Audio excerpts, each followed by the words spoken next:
প্রকৃতির প্রতি সদয় হতে শিখি এবং সকলে ঐক্যবদ্ধভাবে সেটা করি, প্রকৃতির প্রতি সদয় হওয়া, কারণ প্রকৃতি আমাদেরকে এই সুযোগটা দিয়েছে।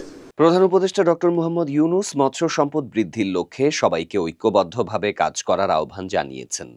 তিনি বলেন, বঙ্গোপসাগরে জরিপ চালিয়ে মৎস্য আহরণের সঠিক কার্যক্রম গ্রহণ করতে হবে এবং এর জন্য গবেষণার পরিমাণ বাড়ানো জরুরি।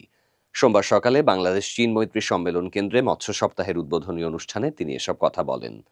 ডক্টর ইউনূস বলেন, আমাদের সামুদ্রিক মৎস্য সম্পদের বিপুল সম্ভাবনা থাকলেও আমরা তা এখনো পুরোপুরি আহরণ করতে পারিনি। তিনি এই ব্যাপারে উদ্যোগী হওয়ার উপর জোর দেন এবং বলেন, মাছের সম্ভাবনা প্রচুর, আবার দুর্ভাবনাও প্রচুর। প্রধান উপদেষ্টা আরও বলেন, চাষের মাছের গুরুত্ব অনেক বেড়েছে এবং অনেক তরুণ উদ্যোক্তা এই খাতে এগিয়ে আসছেন। বর্তমানে আমিষের চাহিদা পূরণে চাষের মাছের অবদান অনেক বেশি।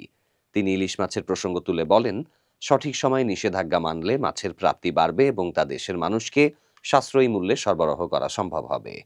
তিনি বলেন, মাছ আমাদের জন্য প্রকৃতির একটি উপহার, এটি আল্লাহর দান, কিন্তু আমরা প্রকৃতির প্রতি অত্যন্ত নির্মম। সব বর্জ্য আমরা পানির দিকে দিয়ে দিচ্ছি। আমরা নদী শাসনের কথা বলি, কিন্তু নদী পালনের কথা কেউ বলে না। এতে আরো ক্ষতি হচ্ছে। তিনি আশঙ্কা প্রকাশ করেন যে আমরা যদি নির্দয় হতে থাকি তাহলে মাছও আমাদের কপাল থেকে চলে যেতে পারে।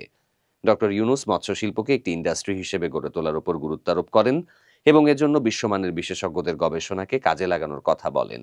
তিনি জানান, এই সম্পদ মানুষের কল্যাণে ব্যবহার করতে বন্ধু দেশগুলোর সাথে আলোচনা করা হয়েছে। একই সঙ্গে সমুদ্র উপকূলীয় অঞ্চল রক্ষার বিষয়েও আলোচনা শুরু হয়েছে।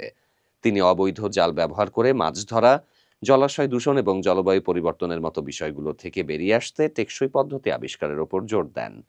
অনুষ্ঠানে জাতীয় মৎস্য সপ্তাহ উপলক্ষে বিভিন্ন ক্যাটাগরিতে 9 জনকে স্বর্ণপদক, 5 জনকে রৌপ্য পদক এবং 2 জনকে ব্রোঞ্জ পদক প্রদান করা হয়।